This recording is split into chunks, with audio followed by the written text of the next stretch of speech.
তারেক রহমান ক্ষমতায় বসেই গণতন্ত্রের গলা টিপে হত্যা করছেন। আমাদের দেশে হামের যে প্রকোপ সেটা দিনকে দিন বেড়েই যাচ্ছে। স্থানীয় সরকার নির্বাচন নিয়ে আমরা কাজ করছি, কথা বলছি, কিন্তু আমরা দেখছি যে সরকারের স্থানীয় সরকার নির্বাচন নিয়ে কোনো নির্দিষ্ট রূপরেখা এখন পর্যন্ত আমরা পাইনি, কোনো সময়সীমা আমরা পাইনি যে নির্বাচনটা কিভাবে হবে।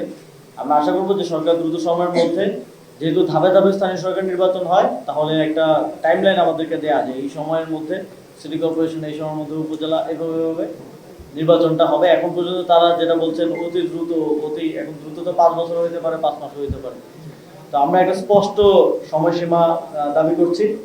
আমরা দেখছি যে যাদেরকে প্রশাসক হিসেবে বসানো হয়েছে তারা প্রশাসকের পদে বসে থেকে ভোট চাচ্ছেন, এবং সিটি কর্পোরেশনের প্রশাসকের কাজ নগরকে পরিষ্কার পরিচ্ছন্ন রাখা, কিন্তু তারা পোস্টার দিয়ে পুরো নগরের সকল দেয়াল ভরে ফেলেছেন।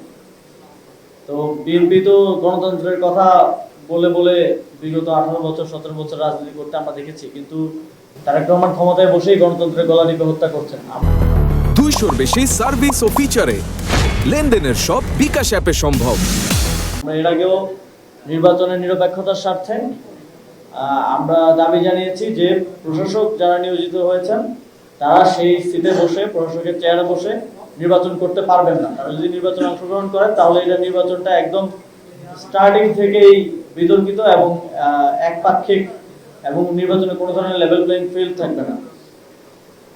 আমরা দেখছি যে দেশে হামের যে প্রকোপ সেটা দিনকে দিন বেড়েই যাচ্ছে। আমরা মনে করছি যে খুব দ্রুত সময়ের মধ্যে এটাকে এক ধরনের জাতীয় সংকট হিসেবে চিহ্নিত করে এই সংকট মোকাবেলায় আমাদের সরকার, বিরোধী দল মিলে সবাইকে এগিয়ে আসতে হবে, এবং এই সময়ে কার দোষ বেশি কার দোষ কম এই কথা না বলে আমাদের একসাথে এই সংকট মোকাবেলায় এগিয়ে আসতে হবে। এবং আমাদের আরেকটা জিনিস, এই হামের প্রকোপ বৃদ্ধির পিছনে কাদের অবহেলা, কাদের অনিয়ম জড়িত আছে সেটাও সুষ্ঠুভাবে তদন্তের মাধ্যমে বের করে আনা প্রয়োজন। আমরা দেখছি যে দেশে আইন শৃঙ্খলার পরিস্থিতির অবনতি হচ্ছে।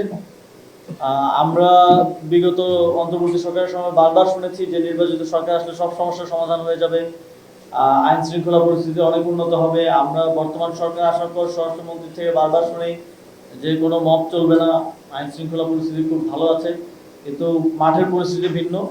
জনগণের নিরাপত্তা এক ধরনের শঙ্কা তৈরি হয়েছে, এবং আমরা বিভিন্ন ধরনের আইন শৃঙ্খলার পরিস্থিতি যে ব্যাহত হচ্ছে সেটার বিভিন্ন ইনস্ট্যান্স আমরা সারা দেশে দেখতে পাচ্ছি।